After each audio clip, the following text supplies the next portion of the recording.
everybody, happy Thursday. It's time for story time with Louie and Sophie. We're going to continue chapter 6. It was on a day in early summer that the goose eggs hatched. This was an important event in the barn cellar. Fern was there sitting on her stool when it happened. Except for the goose itself, Charlotte was the first to know that the goslings had at last arrived.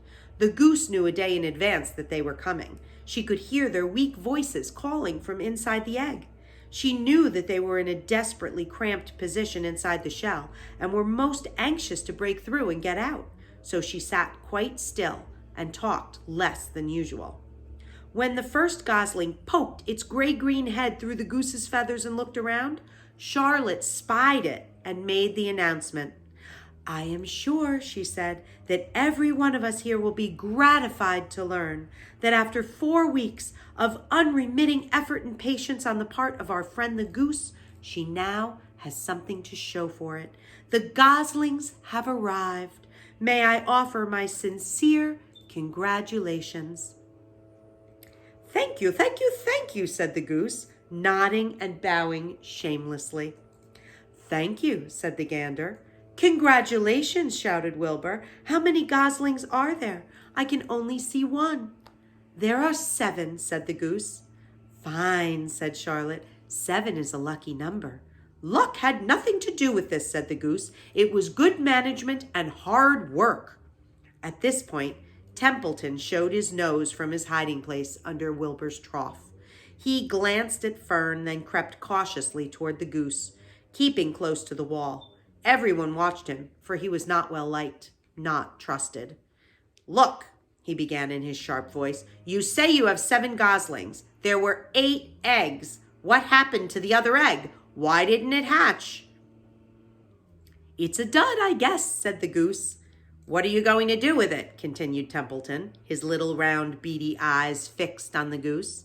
"You can have it," said the goose. "Roll it away and add it to that nasty collection of yours." Templeton had a habit of picking up unusual objects from around the farm and storing them in his home. He saved everything. Certainly, said the gander. "You may have the egg, but I'll tell you one thing, Templeton. If I ever catch you poking your ugly nose around our goslings, I'll give you the worst pounding a rat ever took." And the gander opened his strong wings and beat the air with them to show his power. He was strong and brave, but the truth is, both the goose and the gander were worried about Templeton, and with good reason. The rat had no morals, no conscience, no scruples, no consideration, no decency, no milk of rodent kindness, no compunctions, no higher feeling, no friendliness, no anything.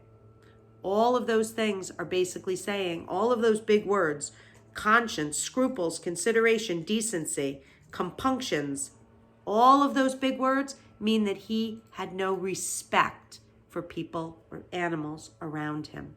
He did not have respect. And here's a picture of Fern sitting there, and there are the goose and the gander, and there's Templeton the rat with the goose egg that he's going to take that never hatched. Templeton would kill a gosling if he could get away with it. The goose knew that. Everybody knew that. With her broad bill, the goose pushed the unhatched egg out of the nest, and the entire company watched in disgust while the rat rolled it away. Even Wilbur, who could eat almost anything, was appalled. "Imagine wanting a junky old rotten egg," he muttered. "A rat is a rat," said Charlotte. She laughed a tinkling little laugh. "But, my friends, if that ancient egg ever breaks, this barn will be untenable." Wilbur said, "What does that mean?" "It means nobody will be able to live here on account of the smell. A rotten egg is a regular stink bomb." "I won't break it," snarled Templeton. "I know what I'm doing. I handle stuff like this all the time." He disappeared into his tunnel, pushing the goose egg in front of him.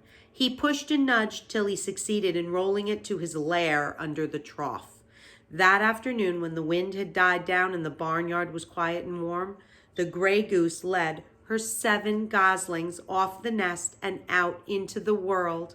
Mr. Zuckerman spied them when he came with Wilbur's supper. "Well, hello there," he said, smiling all over. "Let's see, 1, 2, 3, 4, 5, 6, 7. 7 baby geese. Now isn't that lovely?" Oh, we made it all the way to the end of the chapter. We did it. The next chapter is called Bad News, and we'll find out what that's about tomorrow. Have a great morning.